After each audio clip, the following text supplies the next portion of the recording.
जगू कसा तुझ्या विना सजनी ग राजा विना राही कशी राणी ग हो जगू कसा तुझ्या विना सजनी ग राजा विना राही कशी राणी ग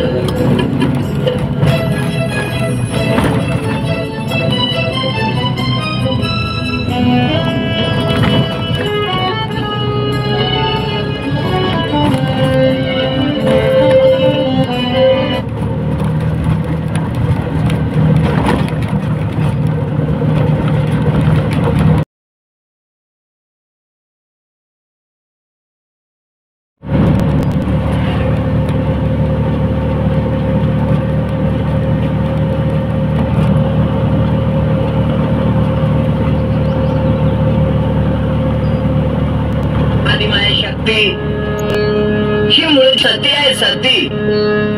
या सतीबाईने दक्ष राजाच्या राजकुळात जन्म घेतला. राजाने 12 वर्ष भक्ती केली आणि दक्ष राजाने सतीला प्रश्न केला की सती तू माझ्या राजकुळात जन्म प्रवेश कर यासाठीच मी 12 वर्ष इथं बसलोय तेव्हा तू माझ्या राजकुळात जन्माला आली पाहिजेस. सती म्हणते ठीक आहे मी एक वचन दिलंय की तुम्हाला मी प्रसन्न झालोय काय हवं ते मागून घ्या म्हणून. तेव्हा तुम्ही हा असा विषय मागितलाय की मीच जन्माला तुमच्या राजकुळात आलो पाहिजे तेव्हा मीच देवी तुमच्या राजकुळात जन्माला येतोय. पण ज्या टायमाला मी 16 वर्षाची होईल त्या टायमाला शिवशंकराशी माझं लग्न करा एवढं वचन दिले. आणि सती जन्माला आली दक्ष राजाच्या राजकुळात. जन्माला जेव्हा सतीबाईनं अवतार बदलला त्या टायमाला तिचं नाव पार्वती ठेवले. अगा हीच पार्वती आज या कलियुगात भूमितलावर काश्मीर देशाच्या रेणुराजाला कन्या प्राप्त कशी झाली बघा. धन संपदा पुष्कळ होती राजाला परी राजाच्या घरी नव्हती संतती. राजाला नव्हतं ग मुलबाळ म्हणून राजा विचार करत आहे काय देवा करू. हे सर्व इस्टेट आहे धन संपदा आहे काय कामाची. याला काही कशाचा अर्थ लागत नाही. शून्य कवडी दिमडीची याला अर्थ नाही. आपल्या संसारात बाळ पाहिजे आपल्या संसारात आपल्याला मूल पाहिजे तेव्हाच हे सर्व काही वैभव याला शोभा येईल. नाहीतर या वैभवाला शोभा येणार नाही या संसाराला शोभा येणार नाही. त्या टायमाला करीच नारद मुनी नारायण नारायण करीत तिथं उतरले.